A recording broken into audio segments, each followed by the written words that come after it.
เช้าตรู่เมื่อดวงอาทิตย์ยังซ่อนอยู่หลังเทือกเขา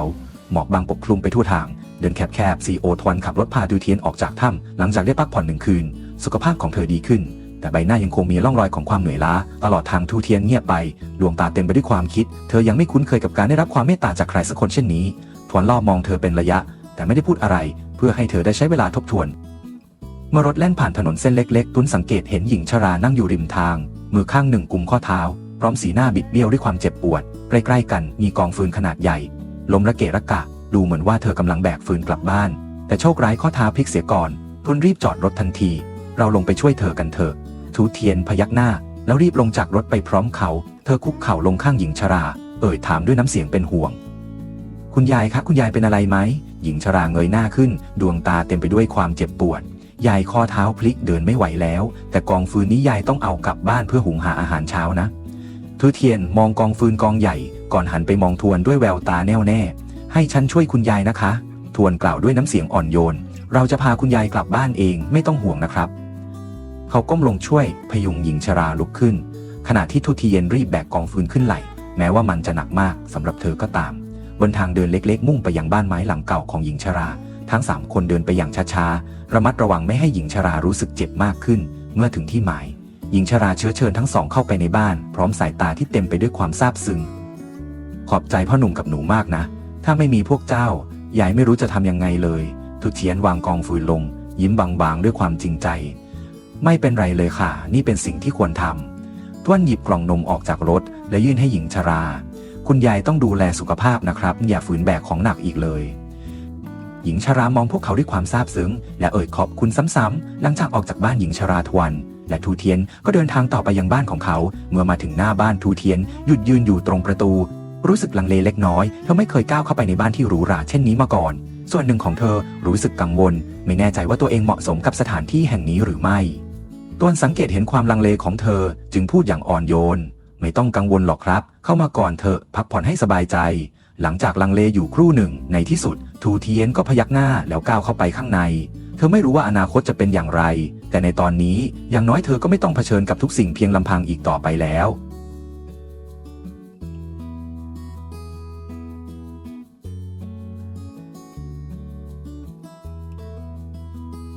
รถกระบะจอดสนิทที่หน้าคฤหาสน์หลังใหญ่ของซีโอตวันทูเทียน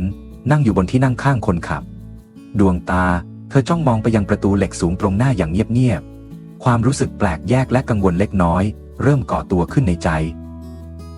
เธอไม่เคยก้าวเท้าเข้าไปในสถานที่หรูหราแบบนี้มาก่อนพื้นกระเบื้องที่สะอาดเป็นเงางามรายละเอียดของสถาปัตยกรรมทุกอย่างล้วนดูแปลกตาสำหรับคนที่ใช้ชีวิตอย่างโดดเดี่ยวท่ามกลางธรรมชาติแบบเธอทวนดับเครื่องยนต์หันมามองเธอพร้อมพูดด้วยน้ำเสียงอ่อนโยนเข้าไปเถอะคิดซะว่านี่เป็นบ้านของเธอทีเทียนกำชายเสื้อแน่นขึ้นดวงตาฉายแววกังวลฉันควรเข้าไปจริงๆหรอที่นี่ไม่ใช่ที่สำหรับฉันทวนยิ้มบางๆแววตาเต็มไปด้วยความอดทนไม่มีใครกำหนดว่าเธอเข้าไปไม่ได้เธอช่วยเหลือผู้คนมากมายมาตลอดแล้ววันนี้ให้ใครสักคนได้ช่วยเธอบ้างเถอะคำพูดของเขาเหมือนเป็นแรงผลักดันทำให้เธอรู้สึกอุ่นใจขึ้นเล็กน้อยเธอสูดหายใจลึกก่อนจะก้าวลงจากรถอย่างช้าๆเมื่อเดินเข้าไปข้างในความรู้สึกตื่นตะลึงยิ่งชัดเจนขึ้นทุกอย่างสะอาดสะอ้านและถูกจัดเรียงอย่างเป็นระเบียบเฟอร์นิเจอร์ไม้คุณภาพสูงให้บรรยากาศที่อบอุ่นแต่ก็ยังคงความหรูหราไว้ได้อย่างลงตัวต้วนพาเธอมาที่โซฟาก่อนรินน้ำ1 แก้วและยื่นให้เธอดื่มน้ำสักหน่อยเธอเหนื่อยมาทั้งวันแล้วทูเทียนรับแก้วน้ำมาก่อนค่อยๆจิบทีละนิดความรู้สึกแปลกแยกในใจค่อยๆเลือนหายไปทีละน้อยหลังจากเงียบไปครู1 ทวนก็พูดขึ้นฉันเตรียมเสื้อผ้าสะอาดไว้ให้แล้วไปอาบน้ำให้สบายตัวเถอะชื่อเทียนเน่มองเขาด้วยความประหลาดใจเธอไม่คิดว่าเขาจะใส่ใจเธอถึงเพียงนี้ทั้งชีวิตที่ผ่านมาไม่เคยมีใครดูแลเธอแบบนี้มาก่อนขอบคุณนะแต่ฉันไม่อยากรบกวนคุณมากเกินไปทวนสายหน้าเล็กน้อยเธอไม่ได้รบกวนใครเลยเธอกำลังเหนื่อยล้าต้องดูแลตัวเองบ้างไปเถอะอาบน้ำแล้วออกมากินอะไรสักหน่อย เมื่อเห็นสายตาที่จริงใจของตวนในที่สุดทีอูเทียนก็พยักหน้ารับเธอลุกขึ้นหยิบเสื้อผ้าที่เขาเตรียมไว้ก่อนเดินเข้าไปในห้องน้ำสายน้ำอุ่นไหลรินชะล้างฝุ่นละอองและความเหน็ดเหนื่อยที่เกาะติดร่างกายเธอมานานหลายวันขณะเดียวกันตวนก็เดินลงไปที่ห้องครัวเริ่มต้นลงมือทำอาหารเองแม้ว่าเขาจะไม่ใช่คนที่เข้าครัวบ่อยนักแต่วันนี้เขาอยากจะทำมื้ออาหารนี้ด้วยตัวเองเพื่อผู้หญิงที่ผ่านความเจ็บปวดมามากมายแต่ก็ยังคงเข้มแข็งและยืนหยัดต่อไปได้เขาเปิดตู้เย็นหยิบวัตถุดิบออกมาแล้วค่อยๆลงมือทำอาหารเขาอาจไม่ได้พูดออกมาตรงๆแต่ลึกๆในใจเขารู้ดีว่าความรู้สึกของเขาเริ่มเปลี่ยนไปแล้วความรู้สึกบางอย่างที่เขาเองก็ยังอธิบายไม่ได้แต่แน่นอนว่ามันคือความห่วงใยที่พิเศษกว่าครั้งไหนๆ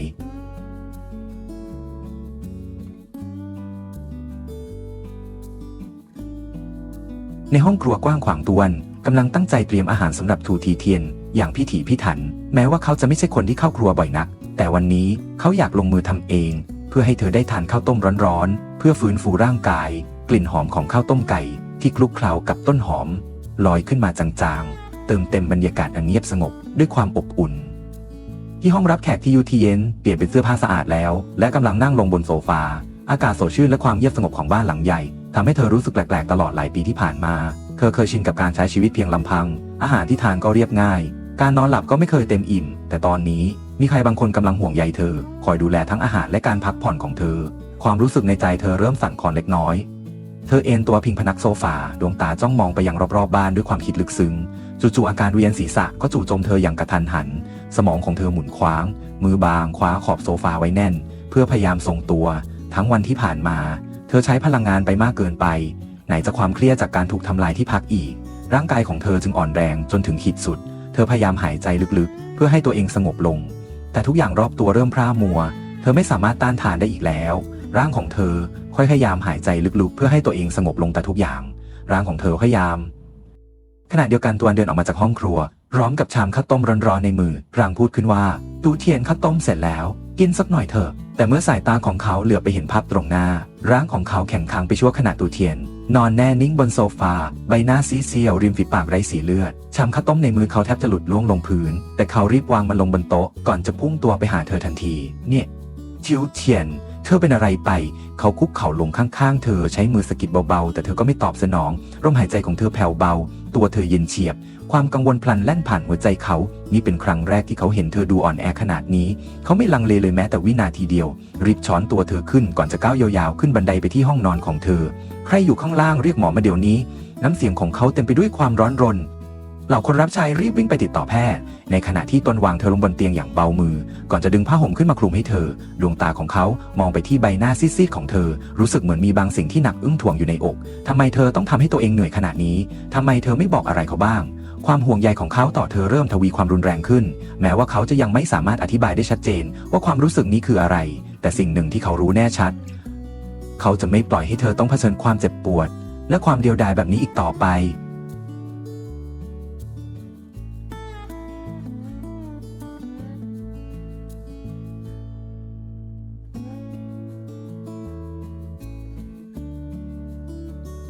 ตอนนั่งอยู่บนขอบเตียงดวงตาเต็มไปด้วยความกังวลขณะมองดูทูเทียนที่ยังคงหมดสติประตูห้องถูกเปิดออกแพทย์และพยาบาลก้าวเข้ามาพร้อมอุปกรณ์ทางการแพทย์ตอนลุกขึ้นทันทีเปิดทางให้พวกเขาเธอทำงานหนักเกินไปแถมยังไม่ได้รับประทานอาหารให้เพียงพอส่งผลให้ร่างกายอ่อนแออย่างรุนแรงตอนนี้เราจะให้น้ำเกลือเพื่อฟื้นฟูพลังงานแต่เธอจำเป็นต้องพักผ่อนและทานอาหารให้ตรงเวลาเพื่อให้ร่างกายกลับมาแข็งแรงเมื่อได้ยินเช่นนั้นหัวใจของตวนรู้สึกหนักอึ้งทูเทียนต่อสู้กับชีวิตที่ยากลำบากเพียงลำพังมานานจนเธอลืมดูแลตัวเองเขายืนอยู่ข้างเตียงมองดูพยาบาลอย่างใกล้ชิดขณะพวกเขาค่อยๆแทงเข็มเข้าไปที่หลังมือของเธอและสารอาหารก็ค่อยไหลเข้าสู่ร่างกายที่อ่อนแอตวนไม่ละสายตาจากเธอเลยความรู้สึกห่วงใยแน่นอยู่ในอกเมื่อแพทย์ตรวจอาการเสร็จและยืนยันว่าเธอปลอดภัยตวนเดินไปส่งพวกเขาพร้อมกล่าวอย่างจริงจังถ้ามีอะไรที่เธอต้องการบอกผมได้เลยผมอยากให้เธอได้รับการดูแลที่ดีที่สุดหลังจากแพทย์ออกไปทนกลับเข้าห้องนั่งลงข้างเตียงมองดูทูเทียนที่ยังคงหลับสนิทเขาถอนหายใจเงียบๆก่อนจะลุกขึ้นเดินออกจากห้องไปยังห้องครัวแม้ว่าเขาจะมีแม่บ้านคอยดูแลทุกอย่างแต่ครั้งนี้เขาอยากทำอาหารให้เธอด้วยตัวเองเขาไม่ต้องการให้เธอตื่นขึ้นมาโดยที่ร่างกายยังอ่อนแออยู่เขาเปิดตู้เย็นหยิบข้าวเนื้อบดและผักบางส่วนออกมาจากนั้นจุดเตาวัดปริมาณข้าวและเริ่มหุงข้าวต้มเสียงน้ำเดือดดังเบาๆในบรรยากาศเงียบสงบของบ้านกลิ่นหอมของข้าวต้มลอยฟุ้งไปทั่วทวันค่อยๆคนหม้อข้าวต้มอย่างระมัดระวังเพื่อไม่ให้ไหม้ เมื่อข้าวต้มสุกเขาตักใส่ชามเป่าให้เย็นลงเล็กน้อยก่อนยกมันขึ้นไปบนห้องทูทีเอ็นค่อยๆหยับตัวดวงตาของเธอเปิดขึ้นอย่างช้าๆสายตาเธอยังคงพร่ามัวแต่เมื่อเห็นทวนยืนอยู่ตรงหน้าเธอรู้สึกประหลาดใจคุณเสียงของเธอแหบผ้าตวนวางชามข้าวต้มลงบนโต๊ะก่อนช่วยพยุงเธอลุกขึ้นนั่งเธอตื่นแล้วสินะกินสักหน่อยเถอะหมอบอกว่าเธอต้องบำรุงร่างกายชูเดียนมองเขาด้วยความประหลาดใจเธอไม่คิดว่าตวนซีโอที่ยุ่งตลอดเวลาจะลงมือทำอาหารให้เธอด้วยตัวเองคุณทำเองเหรอตวนพยักหน้าแววตาเต็มไปด้วยความจริงจังกินก่อนเถอะแล้วพักผ่อนให้มากๆเธอเงียบไปครู่หนึ่งก่อนจะหยิบช้อนขึ้นมาตักข้าวต้มขึ้นมาอย่างช้าๆรสชาติอาจไม่ได้พิเศษมากนักแต่ความอบอุ่นที่แทรกอยู่ในทุกคำที่เธอกลืนลงไปทำให้เธอรู้สึกถึงความใส่ใจของเขาเธอไม่เคยมีใครดูแลแบบนี้มาก่อนเลยตุนมองดูเธอทานอาหารพลางถอนหายใจโล่งอก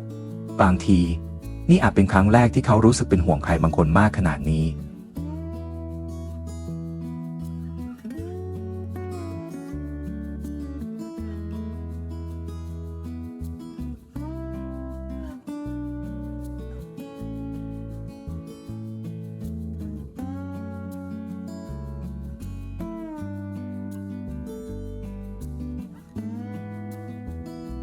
หลังจากทานข้าวต้มร้อนๆที่ทุกวันทำให้หมดแล้ว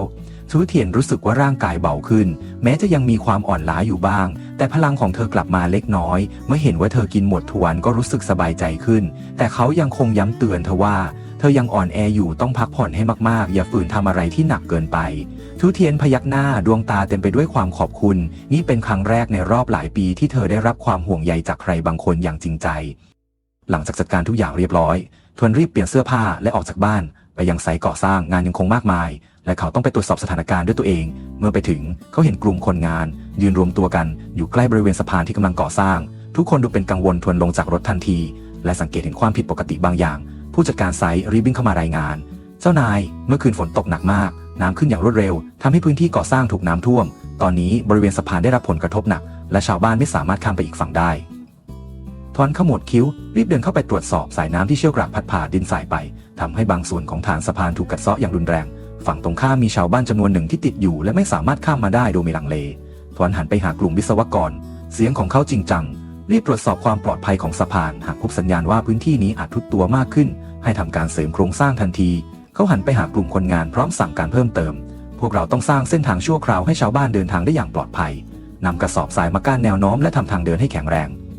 เหล่าคนงานรีบดำเนินการตามคำสั่งของเขาพวกเขาช่วยกันวางกระสอบทรายเป็นแนวทางเดินชั่วคราวเพื่อให้ผู้คนสามารถข้ามน้ำท่วมได้อย่างปลอดภัยหญิงชราคนหนึ่งยืนอยู่ริมทางด้วยแววตาหวาดกลัวขณะมองกระแสน้ำที่เชี่ยวกรากทวนเดินเข้าไปหาเธอจับมือเธอเบาๆพร้อมพูดอย่างอ่อนโยนไม่ต้องห่วงนะครับเราจะพาคุณยายข้ามไปอย่างปลอดภัยเขาใช้มือประคองหญิงชราอย่างระมัดระวังเดินนำเธอไปตามทางเดินที่ทำจากกระสอบทรายมั่นใจว่าทุกก้าวเดินของเธอมั่นคงและปลอดภัยไม่เพียงแค่สั่งการทวนยังลงมือช่วยเหลือชาวบ้านด้วยตัวเองหลังจากช่วยทุกคนข้ามฝั่งได้สำเร็จทวนถอนหายใจโล่งอกแม้ว่างานก่อสร้างจะได้รับผลกระทบจากฝนตกหนักแต่สิ่งที่สำคัญที่สุดคือไม่มีใครได้รับอันตรายเขาหันไปหากลุ่มวิศวกรสีหน้าเคร่งครึมพวกคุณต้องวางแผนเสริมความแข็งแรงของฐานสะพานภายในวันนี้ผมไม่ต้องการให้เกิดเหตุการณ์ใดๆที่จะกระทบต่อความปลอดภัยของทุกคนมองไปที่กระแสน้ำที่ยังคงไหลเชี่ยวถวนเข้าใจว่าหน้าที่ของเขาไม่ได้มีแค่การสร้างสะพานแต่รวมถึงการดูแลความปลอดภัยของทุกชีวิตที่ใช้มันด้วย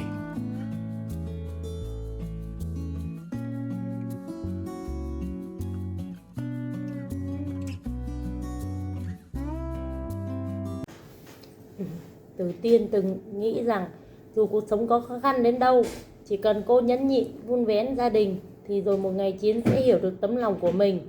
Nhưng cô đã lầm, ngày Chiến dắt Lò Thị Hường về nhà, cô không chỉ mất đi một người chồng mà còn mất đi luôn chốn lương tựa duy nhất. Hình ảnh Hường tay trong tay với Chiến được cả gia đình chồng đón tiếp nồng hậu, trong khi cô, người đã hy sinh cả thanh xuân vì mái nhà này, chỉ là một cái bóng nhạt nhòa, thật sự quá đỗi đau lòng. Mẹ chồng cô không ngần ngại buông những lời cay nghiệt, như thể chỉ chờ cơ hội này để trút hết mọi kinh thường lên đầu cô. Cái nhà này cần có cháu đích tôn, chứ không phải một con đàn bà vô dụng. Từng lời từng chữ như nhát dao cứa sâu vào trái tim Tử Tiên. Đôi mắt cô đỏ hoe, bàn tay nắm chặt vạt áo cũ, cố gắng kìm nén để không bật khóc trước mặt những kẻ chẳng